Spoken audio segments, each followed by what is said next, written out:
Welcome, ladies and gentlemen, to an all-new reaction and review. Tonight, ladies and gentlemen, we kick off the countdown to episode 600. You see, a few months back, I held a tournament on this channel giving you guys the opportunity to pick which movie was going to be episode 600. And that was whittled down to 4 movies, and those 4 are going to be covered later on this month. But each of those matches also had a second place finalist who were all fighting for 5th through 8th place, and we're starting there. And we're starting with the movie that came in 8th place.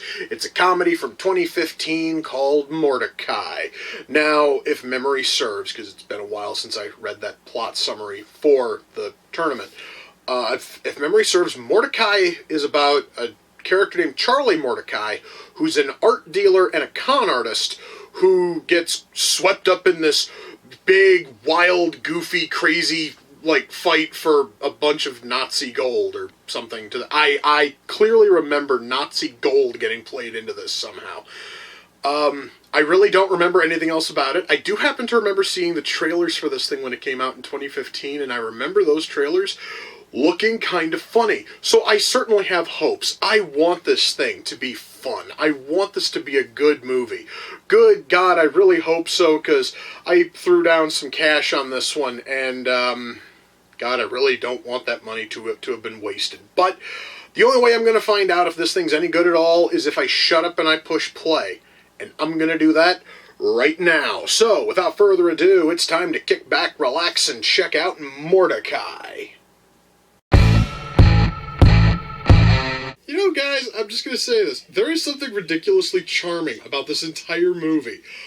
I really think it's just the fact that the writing is razor sharp, and the acting is fantastic, and it's just making this whole thing amazing. I am really fucking loving it, man.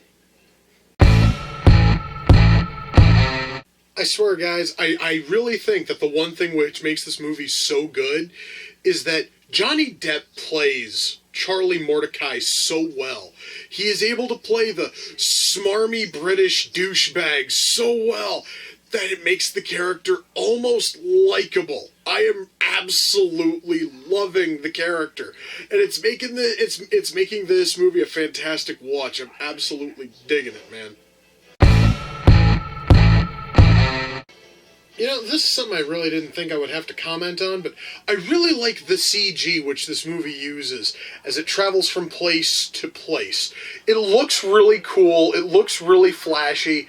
It really does add a nice touch to this movie. I just sort of thought I'd share that, guys.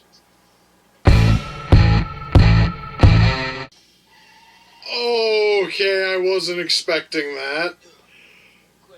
That was kind of sick. The special effect was kind of shit, but it was certainly effective and kind of funny, so I am going to at least say that it's positive.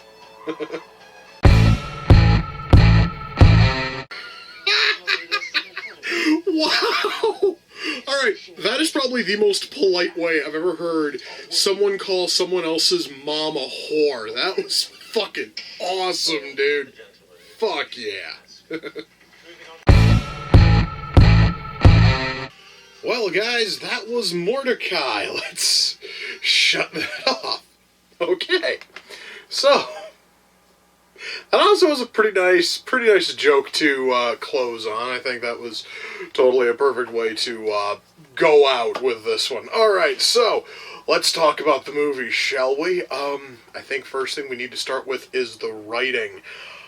I'm going to tell you guys, I really didn't know what exactly I was getting into, because, once more, the only thing I saw from this was, a couple of trailers. I saw maybe, across those ads, all told, 45 seconds worth of film, and the humor that was in those bits was pretty good.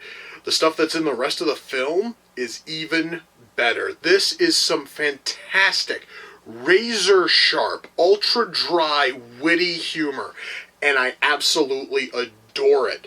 I guess, the best way to kind of sum it up is, the humor in this film is ridiculously British, and that is not simply because everybody's putting on a British accent. It's because it is that kind of dry, dry, sharp, witty humor that is normally birthed from England, and it's something which I know a lot of people are not really into. I personally love it. That's why this thing just worked for me so well, at least in terms of humor, is because that's the kind of humor I love. And oh my god, this is fantastic with that. We have incredibly witty humor mixed with a little bit of slapstick and a little bit, and just basically like a little bit of like sex humor and some gross out humor for like 2 shots, and all of it just sort of comes together and it works incredibly well, guys. The one thing that you want from a comedy outside of a well-told story is you want the humor to work and you want the jokes to hit. And the jokes hit here, and they hit incredibly well. I found myself smiling throughout damn near the entire film because almost everything worked. There were a couple of jokes that were a little bit weak, but that's maybe 2 or 3 weak jokes across a movie that runs an hour and 47 minutes. So you're totally good in terms of humor as long as you're into that kind of slower paced, dry, witty British humor. It totally works then. It's fantastically written, at least in terms of humor. Our story is also incredibly well told. We have a very goofball screwball caper film going here, and it works incredibly well as everybody's gunning for this fucking painting, not only because it's a long lost work of art, but also because when it was owned by the Nazis, Hermann fucking Goering scribbled a Swiss bank fucking account number on the back of it. So we have British fucking intelligence looking for it, who've hired Charlie Mortdecai because he's a well-known art fucking dealer and con man, so he has connections.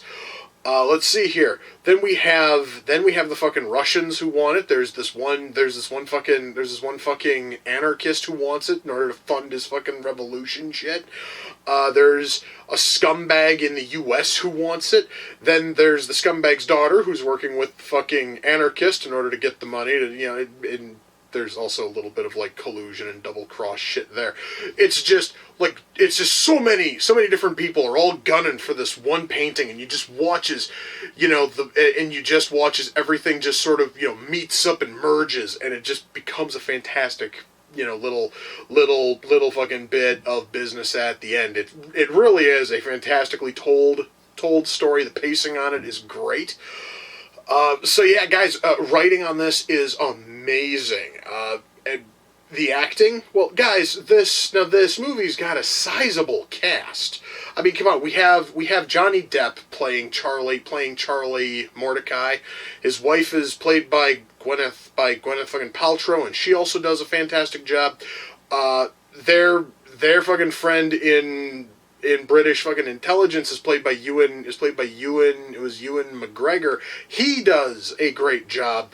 The guy from the US is played by Jeff fucking Goldblum, and he does a great job. And his nympho daughter is played by fucking Olivia Munn. She kind of phones it in a little bit. It's really not the best I've seen from her, but still, it's fairly decent. And the rest of our cast is fucking stellar. The rest of our cast is fantastic.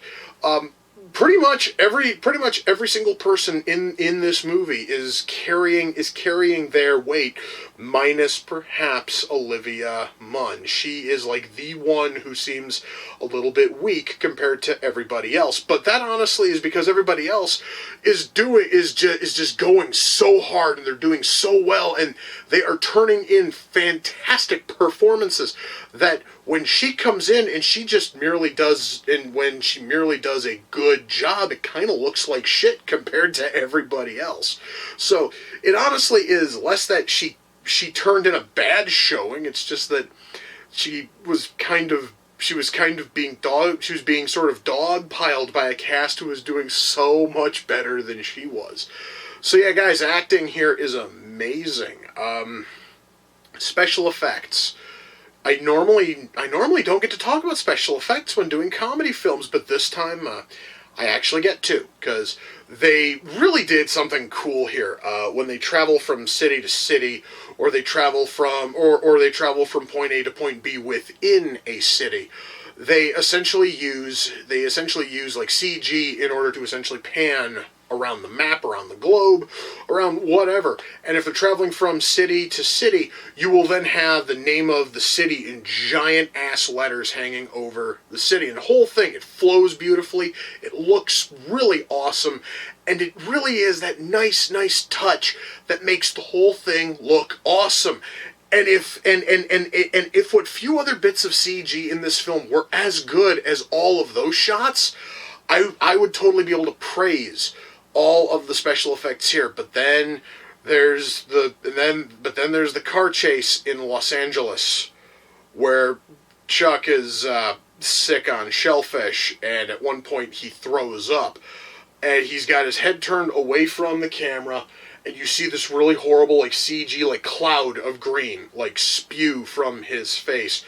And then the vomit hits the fucking windshield of the car behind them, and the vomit cloud and the vomit hitting the windshield were both done in CG, and they look hideous.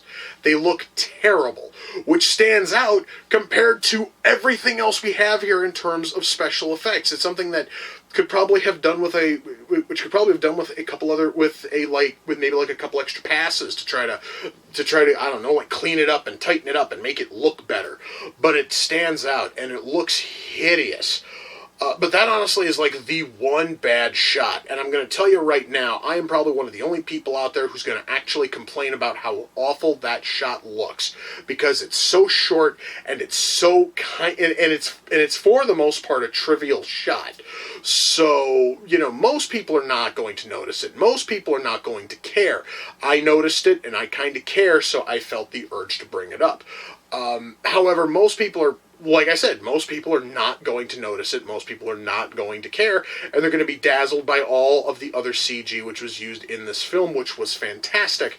So really, I'm not going to fault the movie on one bad CG shot. It's just, I really wish that it was done a little bit better, and that's just more of a personal thing.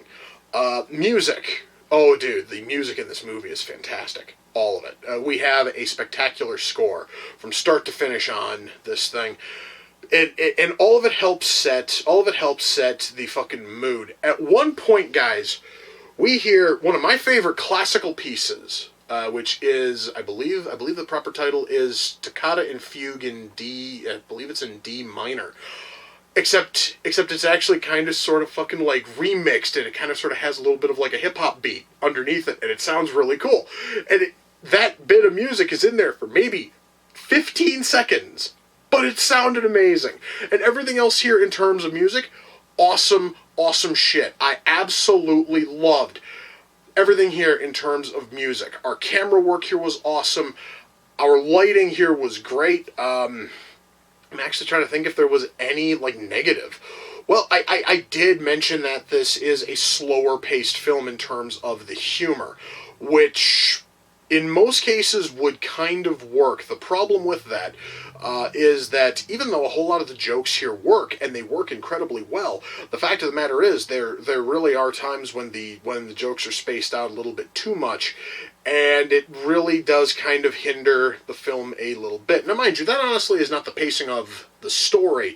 It's really just more the frequency of the, jokes. There are a couple of moments where you're going to go 5-6 minutes and you're not really going to have a proper joke or a punchline or something that's going to make you smile.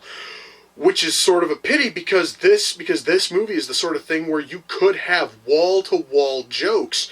The fact that they do have a couple of those like drier patches is certainly going to turn off some people. It certainly is not going to turn off me, because once more, this honestly is the kind of humor I love. But I do feel the urge to warn people, because I know some people are not really into this kind of dry humor, and some people are not into this more British slower, I guess, British humor, because I know that there is some real rapid-fire, fast-paced British humor. This is not that. This is a far more slowed down, subdued kind of thing. It is insanely witty, and I personally loved it, but I know that this is the kind of humor that is ridiculously polarizing.